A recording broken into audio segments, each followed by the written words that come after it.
Welcome to Impact the World, the show for and about creatives, changemakers, and entrepreneurs. This is a conversation episode where a special guest shares with me what they are creating and the behind-the-scenes journey of their experience.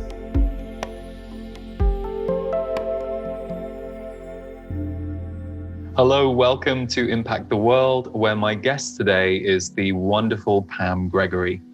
Pam is best known as an astrologer on YouTube, but she has had a thriving practice for almost 40 years, offering personal consultations, teaching videos, and extensive writings and books, going deep into how astrological archetypes affect us in our everyday life and what's going on the planet right now. So it was a delight to get to talk to Pam and hear a little more about her journey, but also get some of her insights into what we can expect in the year of 2021 and beyond. And for those of you who enjoy our show, if you want to support, please leave us a rating or a review at Apple Podcasts or subscribe. But for now, here is the episode with Pam. And as usual, you can find all links to Pam's work in the show notes.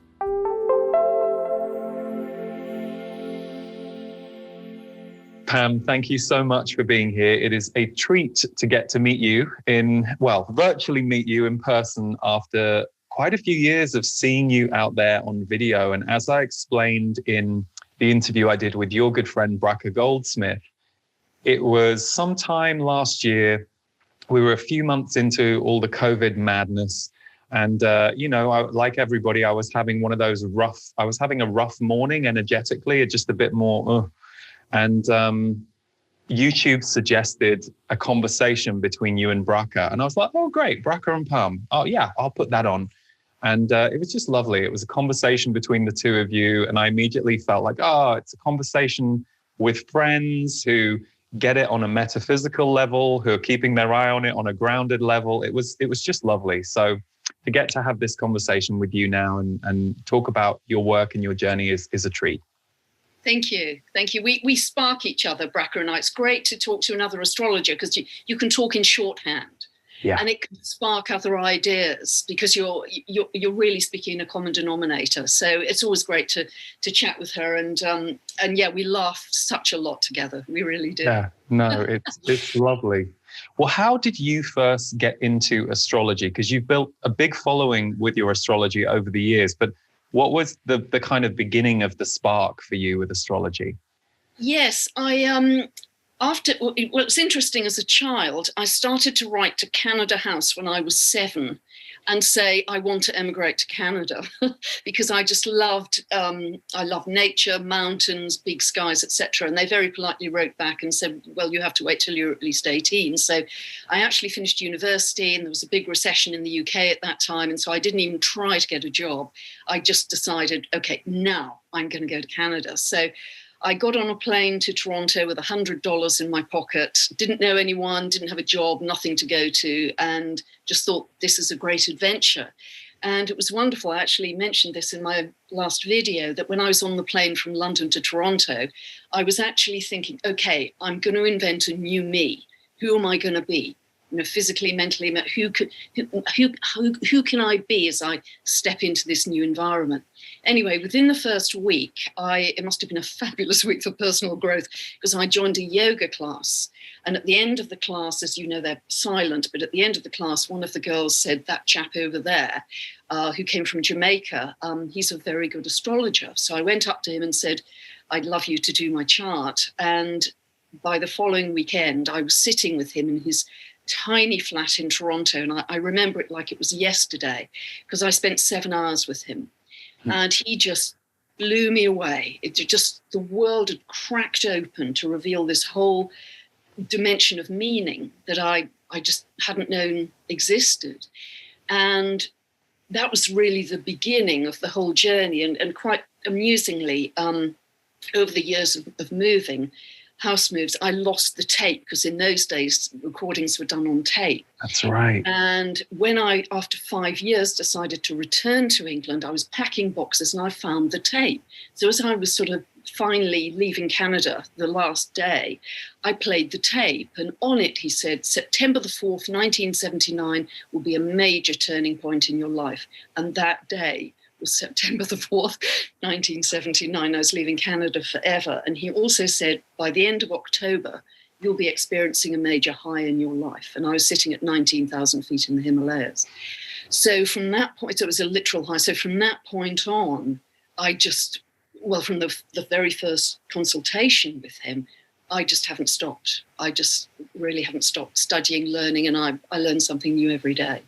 That's fantastic. And it's interesting you talk about the interpretation, because I think whether you're working astrologically or with intuition or psychic information, interpretation is a real skill, because you can interpret it a myriad of different ways, and your mind might go, oh, that's going to mean this, but actually it means something slightly different. But when you map it back to the original seed information, it still maps. So I'm curious for you, when you first started doing readings for people and consultations, is that something that you felt very confident about immediately, or do you feel over years of doing the readings you were able to hone that interpretative skill that you have so strongly?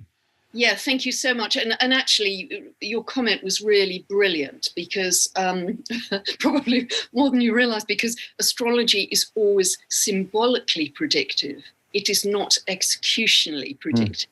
So as long as the astrologer stays close to the archetypes, the energy, the quality of energy, they're going to be right. As soon as they try and guess what the execution is going to be, that's where we can all go astray, because each archetype, each planetary set of symbols is like a multifaceted diamond. And they will always manifest. They will, because the music has to play, the music of the astrology has to play, but you can't guess really what the event is very accurately. But if you stick close to the strategy or the symbolism, you'll be right. But yes, very much. I think everybody starts feeling very clunky, and they do it for friends and family, and and also I've got quite a kind of mathematical, analytical brain.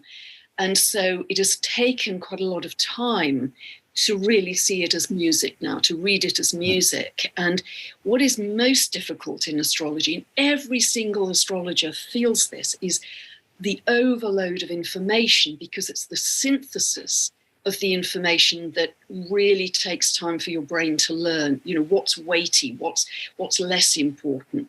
And it's that synthesis with a vast amount of information, when you're dealing with a kind of 97-dimensional jigsaw, that just takes time for your brain to kind of get a grip of. But now, after decades of doing this, I feel I'm competent at doing that now. Yeah. Well, this kind of brings up for me skepticism. And I love that your first book was called You Don't Really Believe in Astrology, Do You? I mean, that's perfect.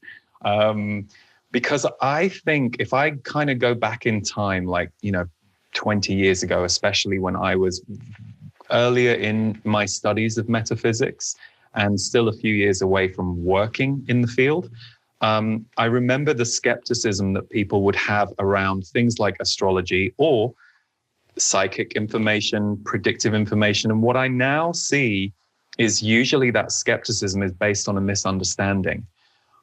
The skepticism is usually accompanied by people believing that we have no free will. So rather than understanding, here's the kind of energy that you're in, and what you now do with it, either personally or collectively, is what's going to kind of move you on to the next place. So I think a lot of people get too defensive against the idea that astrology knows exactly what you are going to do and how it is going to look. So I think if people could understand that a little differently, they might be a little less barriered towards it. But I only bring that up because I think your book, in the title, is a wonderful challenge to a person who doesn't really believe in astrology. I'm curious, how did that book come about, and yeah, what has your experience been around that book or around skepticism?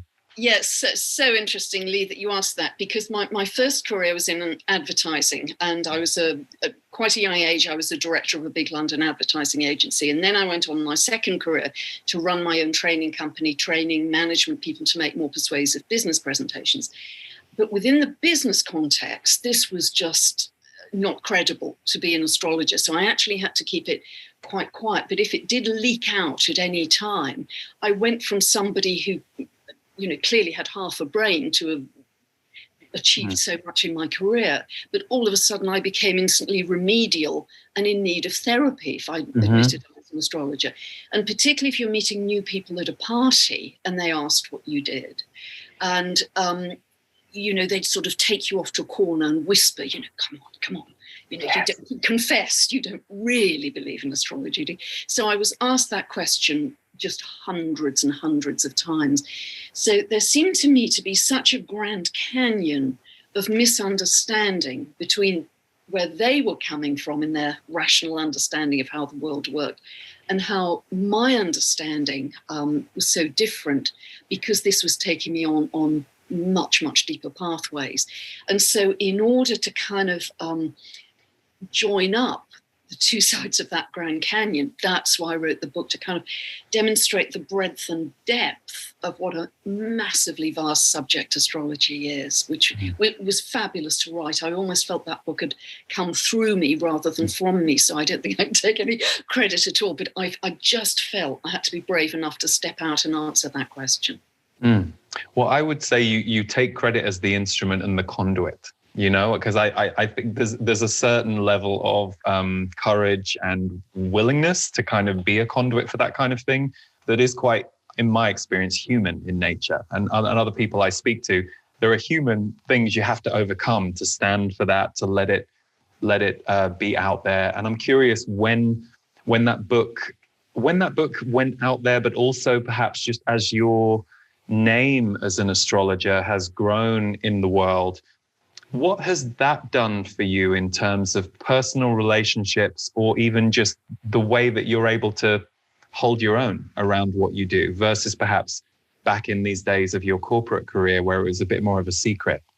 Yeah, I think partly I'm helped by the zeitgeist, to be honest, because astrology is much more acceptable now than it was all those years ago when I was starting out, when it was really kind of wacko and way out there.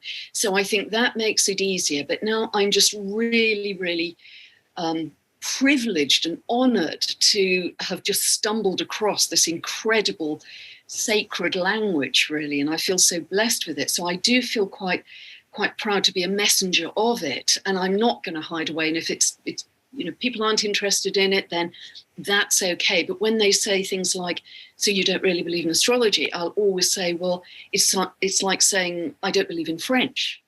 It's a nonsensical comment, because it's just a language. That's all it is. It's a language of mathematics. It's a language of sacred geometry. And I believe it's a language of the cosmos. It's God's language of the cosmos, really. So I'm much happier to stand my ground, but I won't force it on people. If they're not interested, that's just fine by me, and I'll just move on, because I have a lot of normal friends in my life too, and I may have known them for decades and they've never really asked me, which is quite strange. But I have other friends and they are much more on the same hymn sheet as me, so that's great. Yeah, similar.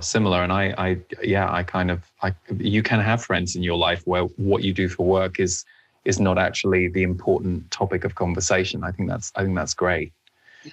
I'm curious, you mentioned this when you talked about the zeitgeist and how different things are now, because you started with your astrology journey in the early 80s.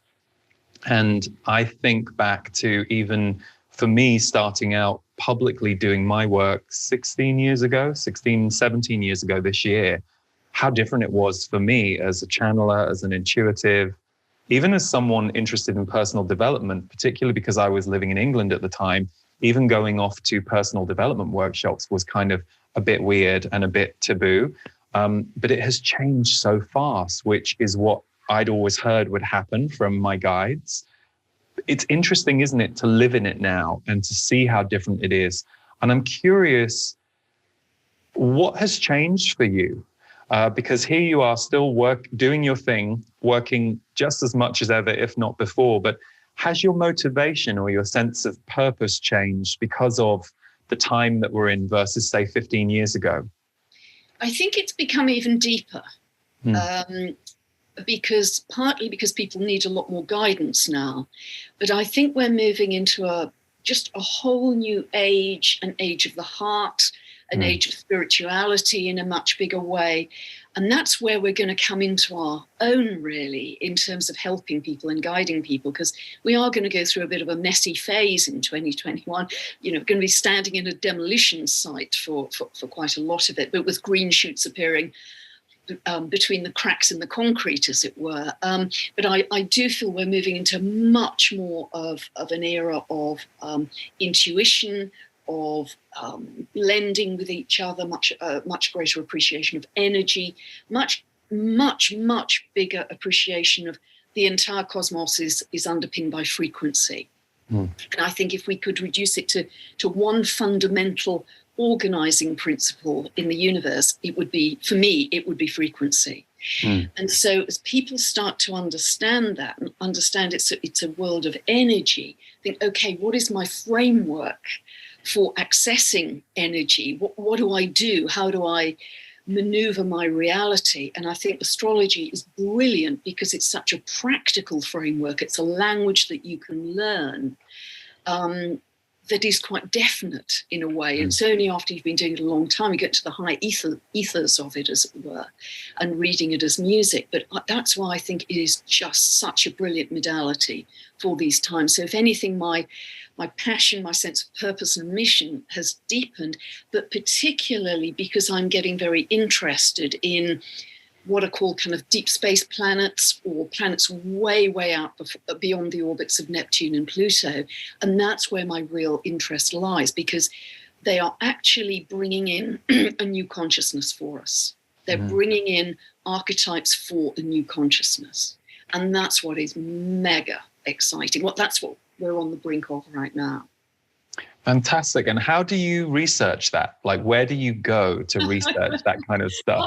I'm not quite sure now because, I've got L plates on, but all I know, the couple of astrologers have done some research, but it really is down to me to it's so interestingly, because very often the astronomer who discovers the planet or the dwarf planet will give it a particular name, and by pure synchronicity, it just so happens that there are ancient Icelandic myths attached to that name, or some other, myths that Tolkien might have written about. It's that sort of thing. So there's always a synchronicity. So that's one layer of finding the meaning.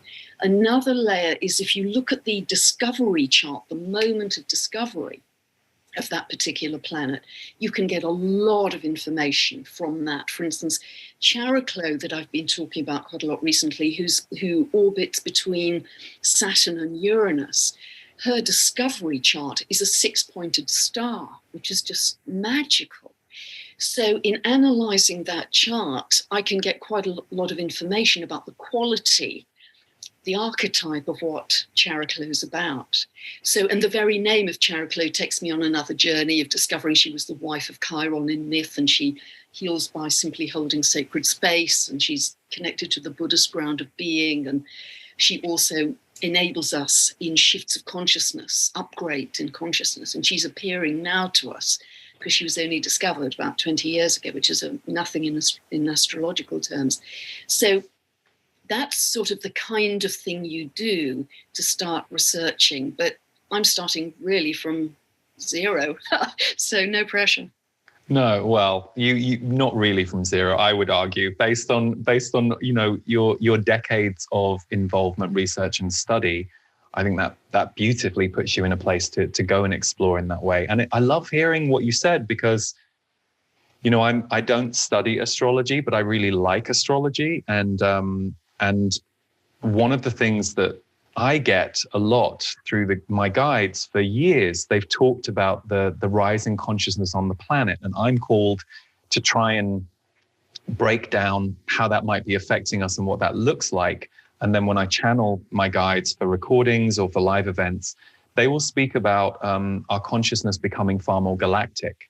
Now that can sound kind of amorphous, but when I hear what you say about, there's a new planet, that I'm like, okay, it's great, because it grounds it. And that's the thing I really like about your videos, Pam. I know I'm going to get three things. I'm going to get very good, grounded, but high and far-reaching metaphysical information on a psychic level. And I'm going to get great cushions. And most of the time, I'm going to get a really good collar. So I said that to you before we started. I said, I always know, because I saw your cushions, I was like, the cushions are fabulous. Now, this collar isn't as high as some of my favorites, but because I remember when I first saw you, and I think I saw like 3 videos or 4 videos, like, wow, she has great collars. It's her regal past life coming through here. And then you told me just now that the Queen of Collars is what you've been dubbed. Yeah, it was, do you know, people write to me and ask about, do I make them? I mean, not a chance. I can't say that. But many, many years ago, I was in Sydney, Australia, and there was a huge Chinese festival in a sort of massive marquee. And I discovered these beautiful silk and satin Chinese jackets, which I just adore. And they're all handmade in silk and satin. They don't have labels in them. So I just bought a load of them. I only wish I'd bought more because I just can't find them anywhere anymore. But that's where I got them many, many years ago. So, but it's interesting going back to what you were saying, Lee, about becoming galactic citizens. It's something I've talked about a lot in my videos over the last year or so, because I have such a strong sense with these new deep space planets coming online, and hopefully I'll get information coming through. Particularly when I write, I get it coming through. And these new planetary archetypes will link us to the greater galaxy. And for instance, what was very exciting at the end of last year, on the 14th of December, we had a big solar eclipse. Solar eclipses are big new beginnings. And this was happening at 23 degrees of Sagittarius. That is super, super close to something called the galactic center, which has the power of the mass of 40 million suns. It sort of spews out lots of cosmic radiation with which we create our world. And so that is a very powerful place in the cosmos, the galactic center at 26 of Sagittarius. But what was even more wonderful was there is a planet which is called a Kuiper belt object. It doesn't have any other name but that. It's way out beyond the realms of Pluto, and it's called Vada. And it was exactly at 23 degrees of Sagittarius, exactly on this solar eclipse. And in myth, she is known as the Star Lady. She was the goddess of the elves. She lives in no time. And she, in myth, lit up the stars in our heavens, and she placed the sun and moon in our sky and set them on their trajectory, as it were. Certainly the moon moves. And because this is a big new beginning, solar eclipse, on the galactic center, I was thinking, okay, so she did that historically in myth, but is she actually saying this is a whole new beginning in our understanding of the cosmos? Is there a whole new layer coming in, which she's going to enable for us with our understanding? And that feels just super exciting, that we're onto a whole new adventure in consciousness and understanding. And I get very, you must tell me if I'm speaking too much, but I get very kind of buzzed up when I read and think about them, because all of them that I've studied so far are very quantum in their understanding. You know, you don't have to slog and write a business plan and push and make, they're quantum in their leap. They're very magical, and they are very much to do with creator energy and regenerative energy, which is just fabulous, for a new consciousness. But that many of them are also very connected to indigenous myths and the big dreaming and, the Aboriginal song lines, and a very deep instinctive connection to nature as well. So they've got this kind of quantum physics leading edge understanding of reality, but anchored in ancient shamanic tradition. Beautiful. It's funny, a couple of the things that you said, again, it's lovely for me to hear this because I get my information intuitively. I can't always qualify it, but then I hear some of the things you're saying, like the creator energy, which they have been saying that we've just this year entered into a whole new era of creativity and innovation where the dial gets really turned up, and we'll see it immediately this year, but it will just keep growing as we go through the decade. But also the consciousness that is rising, that is causing so much of the destruction and dissolution that we see, which you have to be very mindful of, because as a human being who has grown up, in the programming of the time that we're living in, it can be triggering or upsetting or distressing as you watch things that previously worked, arguable, but that previously worked, falling apart, and how that's affecting everybody. But at the same time, remembering that, this is what we have to go through in order for the new birth to happen. So I heard those two things in what you said.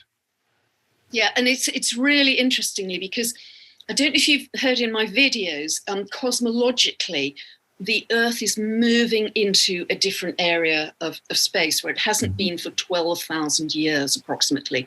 It's moving through the photon belt. So literally we are getting these incredible waves of gamma ray and neutrino energy and light coming in. And that's why the light seems so white. I don't know if you know, it's very light, almost like being in the mountains, in the snow, very bright white light, whereas previously it was kind of more of a golden light, and that is photonic light.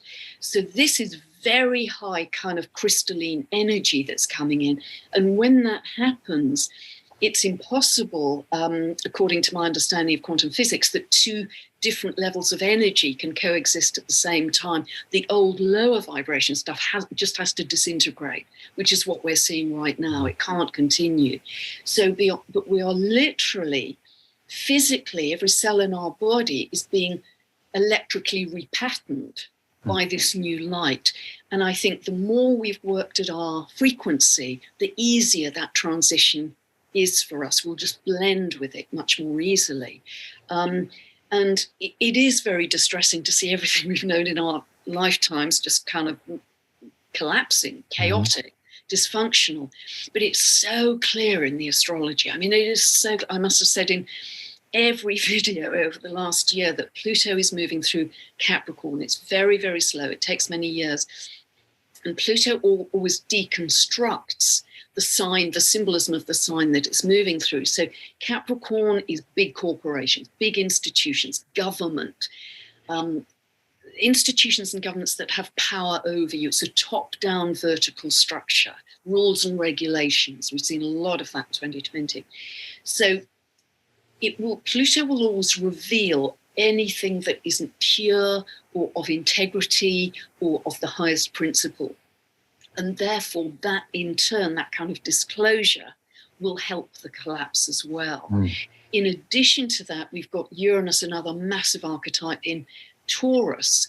And Taurus is, let's keep things as they are. Let's keep the boat steady. It's about materialism and bricks and mortar and the banking system and solidity. And Uranus just wants to smash everything up. Uranus is the maverick.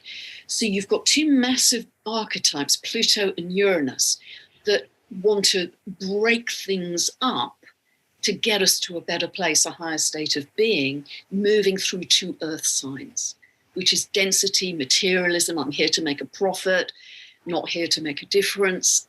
It's all the old 3D world, if you like. And those are just two of the really, really massive things that are contributing to this collapse, apart from what's happening with the cosmology and the light as well. So it was really clear. So I'm curious, let's say, you're with someone in your life, your personal life, who is really freaking out about what's going on the planet. And we all know people who are having those experiences. What do you say to them? If you can't really go there with some of the astrological information, what do you say to them if you feel compelled to say something that might reassure them or help them deal with what we're going through? Yeah, I think what I'd say, without getting into the jargon as I just have with you, is just to say, because they know I'm an astrologer, I just say, well, I can see that happening very, very clearly in my work. So isn't it reassuring that this is meant to happen to get us to a much better place? But we've got to go through, if you're going to build a new house, you have a plan for the new house, but you've got to demolish the old house on that site before you can start to lay the foundations for the new house, which will be so much more beautiful and so much better than what you've had. But it goes through a mess. The drilling and the Black and Deckers, the dust and the rubble. It's a mess. And it's the mess that we're going to be going through some of 2021.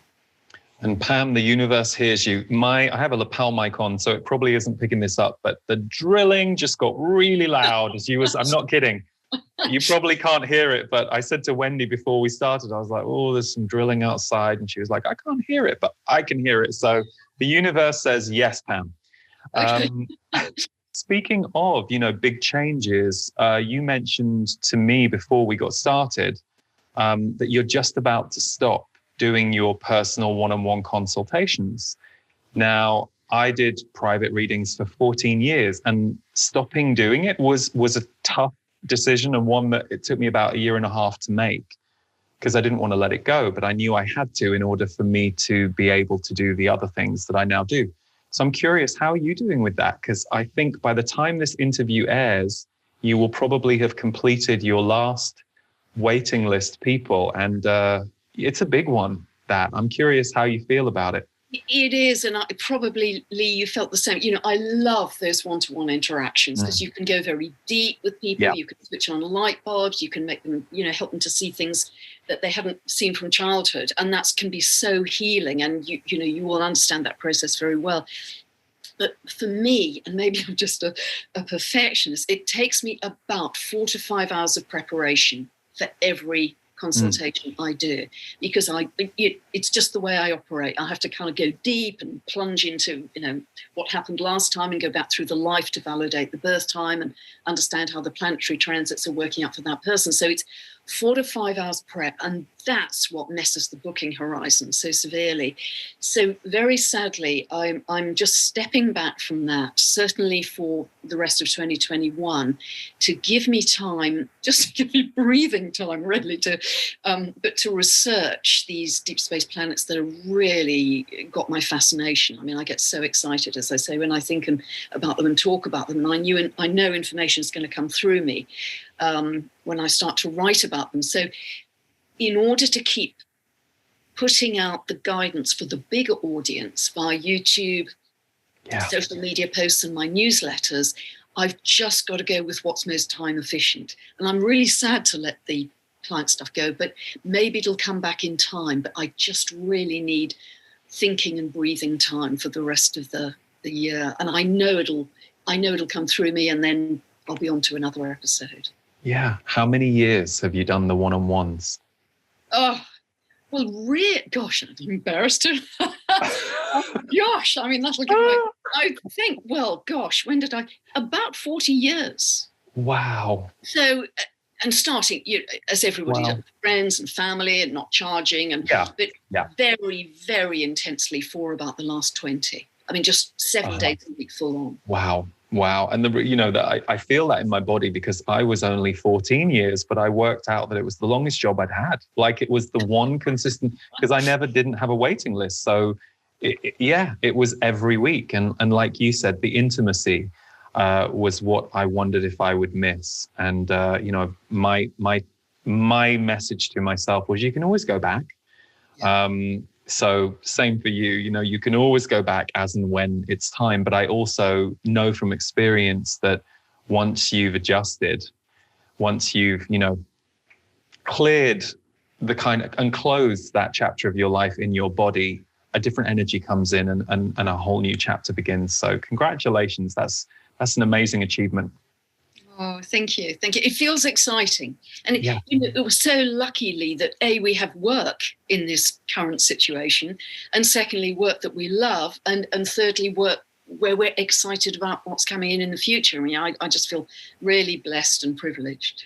Definitely. And I really understood what you said earlier about when I asked you about what's your purpose feeling like right now, because I've never felt more, I've been dedicated to my work for a long time, but I've never felt more dedicated than in this last 2 years. Something shifted for me in 2019 that took me even deeper into it. And then, 2020 happened, and I was like, oh, I get it now, why that happened when it did. So it is great.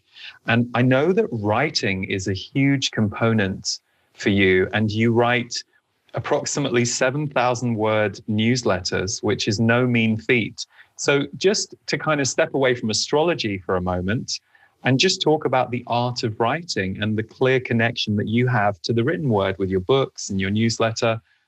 Did you always love writing, or was it that your love of astrology unlocked the love of writing? I'm curious how that began for you. Yeah, that's a beautiful question, actually. Just to answer the second part of that, I think astrology unlocked it at a much deeper level, because I do think when I write, particularly my two books, it did come through me. That's why I can't really take any credit. The information, I feel, flows through me. When I first left university, I wanted to be a journalist. I wanted to go into journalism. But once I got to Toronto, it was a whole different ball game, because you had to have attended journalist college over there. And so I just abandoned journalism and went into advertising. And it isn't a choice I'd make now, because we have very, very different values now. But it was the communication and the psychology of advertising that fascinated me. So I was writing a little bit through my corporate career, my normal job for 35 years, but it's the astrology that really brings my writing to a very different place, because I just feel that I'm tapping into something that's divine, that's sacred. I believe astrology, in one of your beautiful meditations, Lee, you said that the heart is the connection to the cosmos. And I think that astrology is the language of the cosmos, this sacred language that connects us to the divine. And when I write, and also in client sessions too, I think it's helping me and it's helping the client to connect to the divine in a clearer way. It's raising us to a higher state of being. Because if we look, say, it's a very long answer to your simple question, but it's great. No, it is. If we look at the philosophy of Plato, he believed that, at the very high level, there was divine intelligence, divine organizing intelligence. And then that kind of dropped down a level of manifestation into the planets, because the ancient Greeks, be it Plato, Pythagoras, Ptolemy, Hipparchus, Aristotle, they were all, the educated classes were very much into astrology. So he believed that the planetary archetypes were the next level down from divine intelligence. And those archetypes are kind of the deepest patterning in our psychic function, if you like, to make sense of ourselves and of the world. But when you look at a birth chart, you are looking at a little bit like his philosophy of divine intelligence is pure potentiality. Infinite possibilities, pure potentiality, not yet made manifest. When I look at a birth chart with that particular organization of the planetary archetypes, that is still pure potential for that person. And that's why the birth chart, I've said all through my work, gives you the unique pattern, the unique sheet of music that's never repeated in history again. That's why we're all special. But it does not give you the level at which that music is played. It's our level of consciousness that determines how magnificently that birth chart is going to be played. So when I look at a birth chart, and I haven't spoken to the client, it is pure potential. And my job in that session, or my job in my writing, is to raise people's understanding from the kind of mundane from the 3D level closer to the sacred, closer to the divine, because in doing that, we really help to raise their consciousness, to play the music better and more magnificently. That was a long answer. Have I made sense? No, it was a beautiful answer. You proved that astrology is the language of the cosmos in that answer, if you weren't already earlier. No, I think it's interesting. I can't help but think when you're saying these things, I do think you speak about music, and I think about, all the times I've heard a different singer or a different musician play the same piece of music, and yet there are different subtleties and consciousnesses and expressions, and that's when they're following a track of notes. I think it's a little freer than that in terms of the astrology, but I think that analogy I totally understand, and it makes sense to me too, because one of the things I always experienced as an intuitive reader, but it took me many years to work this out, is that you're always looking at someone's timelines. So for example, if I did a reading for you today, I could talk to you about your timelines based on today and where you are now, but also telling you about those timelines can alter the course of events based on your choice. If you go into contraction about me saying, oh, Pam, you're about to go out there and, if you go into contraction and go, oh, no, I don't want that, then you're going to choose to divert the timeline. But I think that's what makes this work, whether it's astrology or whatever your method of unifying with consciousness or energy is, whatever your tool is, when you do tap into it, it helps you to have a much more conscious life, both because you're tapping into the universe, but also because you're tapping into your personal potential and your mission here, your way of being here on the planet. Yeah, beautiful. And what is another very helpful thing, I think, for clients when I get onto Zoom or they walk in the door or whatever, I will know the energy of the moment and why they've come, because I'll see the crises in their work or with their child or in their marriage. That's very clear. I won't know precisely how it's manifesting, but I can see what the issue is, or the issues very clearly. And so in those conversations, it's very helpful for me to demonstrate to them that they are simply reflecting the inner, because otherwise I couldn't see it. So all the outer events playing out in their life, I can see perfectly clearly in the birth chart. So the outer is merely a mirror of the inner. It's a great way to make people more conscious, because if I can help them understand a higher level of manifestation of those same planets, those same archetypes, they will then not run into such difficulties in their life because they'll be playing the music at a higher level. And that will give them some immunity from some of the rough stuff at the 3D level.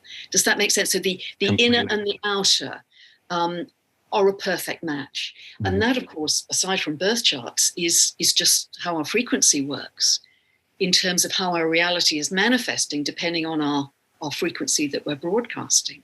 Mm. So, but the birth chart actually gives you the whole sheet of music. Mm-hmm. Well, speaking of your birth chart and the whole sheet of music, your second book, remind me the title of your second book. How to Co-Create Using the Secret Language of the Universe. Yeah. Tell us a little bit about that, because that's, I mean, again, another fabulous title. We've now got everyone believing in astrology. Now we can tell them how to co-create using the secret language of the universe. Very good, Pam. Tell us a little bit about it, because it's a beautiful title, and in just the title alone tells me so much. Yeah, I got very interested at the time. This is going back, 3 years ago now, 2017 really, in a particular area of the birth chart that is a huge deal in Indian and Vedic astrology. It's the dominating feature in Vedic astrology, which is the nodal axis. It's linked to the orbit of the moon. Yet in Western astrology, which I practice, not a lot was talked about it or taught about it. All my way through my own study, nobody really talked about it very much. So I started to dive into that, and boy, did that take me on a journey. It was just a magic carpet ride, because it's created by the orbit of the moon and how it sort of cuts the ecliptic. But there's a north end and a south end, essentially. So the south end is a past life or past lives that you've lived and the gifts that you've developed in that time. The north node is our soul's path of growth in this lifetime. And what became very clear as I started to look at this is that the birth chart it was no longer circular. It was like an arrowhead, that this soul's path of growth, the north node, had to be fulfilled at the soul level for you to feel fulfilled in your life. And all the other planets just formed the cavalry. They just formed the backup team. So I almost started to see the chart morph from circular into an arrowhead. And it was that arrowhead that we have to follow to feel satisfied at the soul, not so much at the personality level, at the soul level. And so what I wanted to do was to how can I say it, to write a book that would take people deep into some soul stuff and into some past life stuff, even if they were beginners in astrology. I thought, how am I going to do that? So, because I didn't want to blind them and dazzle them with too much jargon, because they just get lost in the weeds. So I had to try and find a a workbook method of focusing on that nodal axis, but helping them to look at their own birth chart, which they can get from my website, and download just enough information to understand, really understand their nodal axis and what their whole life this time around is all about. And I had some incredible kind of past life experiences leaking into that. And that was an extraordinary journey writing that book. It was fabulous. Have I been clear there, Lee? Absolutely. When did the book come out? It was, 2017, late 2017. I started it, I think, in the spring and just wrote like a dervish. I can disappear down rabbit holes, and I was just so excited about it. And because I was having so many strange past life experiences kind of leaking through into this life that were hugely awakening for me, I just couldn't stop. So I wrote it in about sort of 3 or 4 months from memory and got it out later in 2017. And it was actually a bestseller on day one, which astonished me because I just kept thinking, I just don't think this is good enough. And I was going to throw it in the bin a couple of months before it was published. And it was, no, no, don't do that. It's helpful. And that's a great lesson that you share, because I think that for anyone creating anything and wanting to put it out into the world, it's highly likely at some point, whether it's for a moment or for a week, that you're going to think, I don't think this is good enough. That's just part of the creative birthing something new. And I think when you do birth something new, you are unsure because it's a new experience. So that there is always a level of uncertainty. And I think that's a really important thing to remember. Many times I think people have a view that the creator of the thing that you love has the same relationship to it. And I've learned through speaking to so many creators over the years, personally and professionally, it's just not the case. They're compelled to create something, but it doesn't necessarily mean they have as clean or as pure or as an appreciative a relationship with the thing they created that you might be able to have as a more objective contact with it. And it was actually Bracker in a session with the Peas who convinced me to publish it. No, don't throw it away. So that was really reassuring, actually. So that's fantastic. And do you self-publish, Pam? Yes, I did with both books. Yeah, great. Because otherwise, I just felt there was such a long horizon if you tried to get to a publisher, and that would take ages. I just wanted to get them out there, really, because I've got strong Aries in my chart. You just want to make things happen. Just now. Yeah. Now would be good. So that worked really, really well for me. I found a fabulous publisher in Bristol in the UK, and they were terrific for me. Brilliant. And I love the cover of your second book as well. It's beautiful. Thank you. Thank you so much. So I'm curious. You are dedicated to your work. You are here on a mission. You already told us that you could do 7 days a week, no problem. What happens when Pam Gregory runs out of juice and realizes she has to step away from astrology for a moment to replenish? What do you do? What do you go to? What are your kind of replenish or relax activities? Yeah, thank you. A great question. And by the way, that is why I'm taking some time out next year, because I've got some big aspects. If I was talking to a client, I'd say take time out. Right.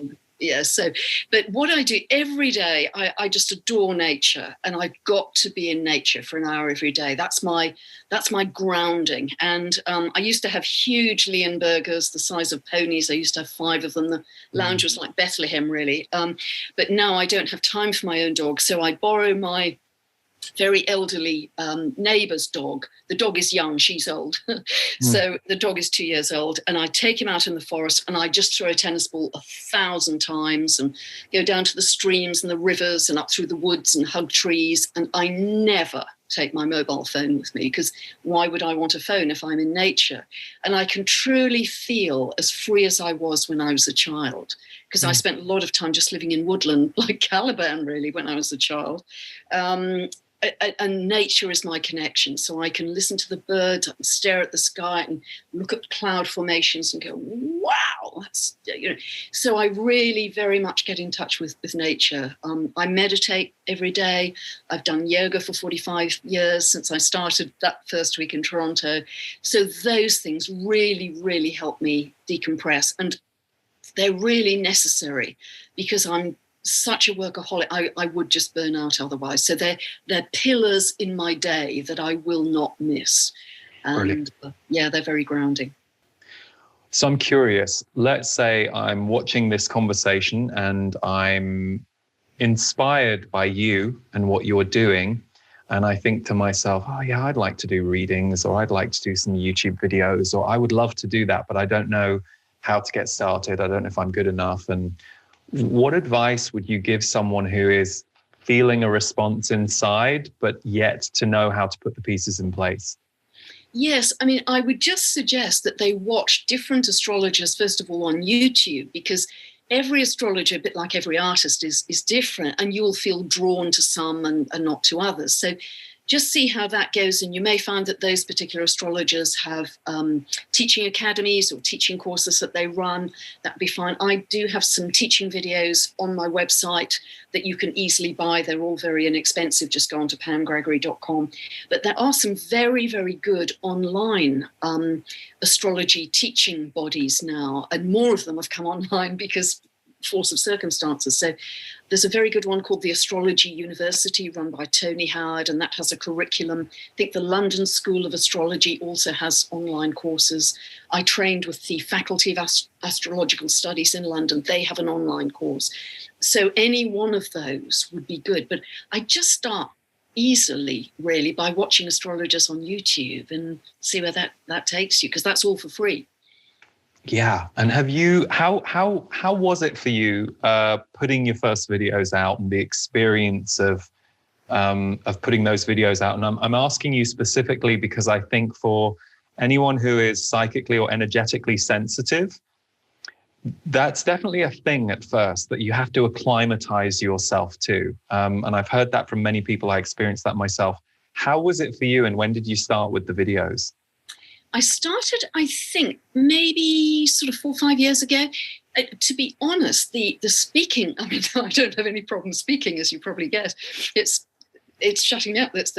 Because I spent 35 years in the corporate world, the first 16 of which I was doing many, many presentations to quite tough audiences. And the next 20 years, I was teaching senior management all over the world how to make more persuasive business presentations. So I literally made thousands and thousands of business presentations. So speaking publicly was not the challenge. I think, to be honest, the technology for me, because I do everything on my own. I don't have any technical help. I do all the editing, everything on my own. And because I have no earth in my chart, the challenges are technical, not so much communication based. I'm okay with that. Right. But somehow I managed to get myself out in the world so far. Right. And do you think you will always do everything yourself, or do you think at some point you might want to team up? Yeah, I hope not. No. Because, I really need that multitasking pixie in the cupboard who can fix things. That would be absolutely fabulous. Yeah. I mean, my experience now, I feel so grateful to work with a team. But, I remember sat there with iMovie going, why isn't this saving? Although I have Earth because I'm Taurus. So, but still, it definitely allows you to multiply yourself a lot faster in a way. And I'm curious, Pam, one of the things that we talked about earlier on, you touched on some of the themes that we're in now astrologically.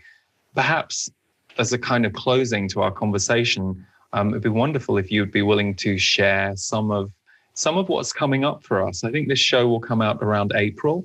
So I'm curious, what other themes should we be on the lookout for in 2021 and beyond? Yeah. Absolutely. I think that luckily, if this is coming out in April, it's the first 2 months of the year that are pretty wild, pretty intense, chaotic, volatile. I'm sure you can feel it in your bones, Lee. Sort of any moment now, as we're recording in January, that's going to break out. And I think that's going to be intense. It's going to be destabilizing. It's going to be very chaotic. So it's very important that people stay in their hearts, stay anchored in their hearts and stay anchored in love. Don't have external reference points like the news. Don't just go inside. Don't let external dramas knock you off course. So we've got that coming in waves all through this year. And the big aspect all through 2021 is Saturn square Uranus. And this is actually quite complex because Saturn is the old, it's what we've known, it's what has been, and it's also to do with control, rules and regulations, somebody in charge, top-down authority. But it's in Aquarius, which is the sign of the future. Uranus, which is intense aspect to it, is the planet of the maverick and the galactic and the future and smashing up the old order. But it's in the sign of Taurus, which is let's keep things as they are. So there are layers here of the old and the new. Freedom and control. So through this year, those themes are going to be the battle, as it were. It's going to be a kind of bridge or a transition year from the old to the new, with these themes around human rights, freedom, etc. So we're still going to have a strong sense of sovereignty this year and knowing our boundary line. And I'm sure people will understand what I mean by that. Nevertheless, through this year, we're going to be helped by these huge waves of gamma ray and neutrino energy, which are coming in. We had a big one, December 21st, 2020. Many people felt it. Another big one around the spring solstice, and that's going to keep on rolling all the way through the coming years because we are moving through the photon belt for many, many, many years to come. So that now the second half of 2021, I think, will be easier than the first, partly because we're being constantly upgraded by these waves of crystalline energy, partly because we will start to get a clearer view of new Earth and where we're headed and the potential for an amazing future for this new consciousness. And although it's still going to be a little lumpy through from now for the next 3 to 4 years, I think it will get, in my view, progressively easier because we're moving away from the old towards the new, and being a creator is vital in that. Because I believe now, because so many of us have been upgraded by this new energy, there's a wider bandwidth of frequency for humanity. Therefore, we are much more able to create our reality in a way that we haven't really fully understood in the past. We're really going to get that principle of understanding our frequency and how we manifest. So I think it'll get progressively easier. As we move into the end of 2024 and into 2025, huge changes happening then. And what's very interesting, not just the outer planets shifting from kind of Earth to air, Taurus moves Taurus to Gemini, Pluto moves Capricorn into Aquarius, so that it's going to get faster, even faster, end of 2024 into 2025. But what is fabulous, I can bring a little bit of cosmology here. I followed the work of a chap who's become a friend now, Rory Duff. And what he has discovered as a geobiologist is the day before each solstice and equinox, all of the Earth's energy lines move into harmony. Beautiful. That's why it's a great day to meditate on those 4 days, day before solstice and equinox. At the end of 2024, he is saying we are moving into a 200-year period of all of the Earth's energy lines being harmonized for that entire 200 years. So we're moving into an age of peace, moving into an age of harmony, again, moving into this golden age of the heart. So it's going to be really beautiful, I think. And that's what we've got to keep our eye on. That's where we're headed, to the new Earth and the new consciousness. Absolutely. No, that's beautiful. Thank you. And it's interesting because, yeah, I always remember, and I've said this before, that the Z's always told me many years ago that 2020 to 2024, they actually said it starts 2017 and it's a 7-year period, but the focus is the 4 years of 2020 to 2024. And then it was after that I heard a few people astrologically saying the same thing. And that's always reassuring. You're like, oh, okay, good. But yeah, I feel the same. And one of the things I'm witnessing, I don't know if this is true for you or our viewers or our listeners, but I'm witnessing very old, dark stuff playing out on the world stage. And of course, you can also play it through yourself, because we're all growing and transforming very fast now. But what I'm also witnessing about it is it often it can't gather steam the way it could have looked, say, 50, 60, 70, 80 years ago. It's very interesting. And then there's this very new energy that seems to come in straight after it. Sometimes you can see it in what actually happens among people, and sometimes you can feel it, and it's a little more hidden in terms of how it shows up in form. So it's interesting that you say that astrologically, as we get through the end of 2021 and beyond, we should start seeing more evidence of that, because I've heard that many times, and they have talked to me a lot about you're going to see more creation and innovation that helps you see the new world in action, which I think a lot of weary people or exhausted empaths or people who have taken a bit of a battering through world events or personal events or both, I think that's needed for people to kind of keep their hope up. So you are one of our hopeful voices out there. And I say hopeful in the truest sense, not, just throwing hope around, but I really appreciate your level of research, detail, your level of skill, and your grounded, heart-based energy in the way that you deliver it. So I just want to say thank you for impacting the world the way you do, which affects all of us, and for being here to talk to us about the work and your journey. Oh, it's been absolute joy, Lee. I really loved the conversation. Actually, it's been fabulous. It's got me really buzzing. So thank you so much for everything you do in the world, and I subscribe to that very regularly, as I mentioned. I love what you do. Thank you, and I'm excited for you, because I know what it's going to be like when you finish and when you release doing your client work, which I know is a big thing and not an easy decision. I think it's going to be great. I think it's going to be good for you, and it's going to be good for the rest of us too. So yeah, Pam, if people want to find out more about what you do, they can go to pamgregory.com, and also your YouTube channel, where you're regularly posting really great free videos, and subscribing to your newsletter or some of your teaching videos is a really good way to learn more from you. Yep, absolutely. Then you can subscribe to my newsletter, bottom of any page on my website. My teaching videos are there, and my YouTube channel is just Pam Gregory Astrology. So you'll find me there, and I put out at least 2 videos a month, often more. Perfect. And I am holding a vision for you of your perfect golden multitasker and friend who's going to come in and is going to, one of the things I love about working with a team of people is the connection and the family. You're a team together. So I see that for you, and I'm going to hold that vision for you. Bless you, Lee. Yeah, it's been a joy. Thank you so much. Thank you, Pam. And as ever, to everyone who's watching or listening, we will put links to all of Pam's work in the show notes. Thank you so much for tuning in, and we will see you next time on Impact the World. Thanks so much for tuning in to this episode of Impact the World. And if you want to go deeper and more in depth with my work, you should check out my members group, The Portal. You can find it at my website, leeharrisenergy.com, or visit theportal.world.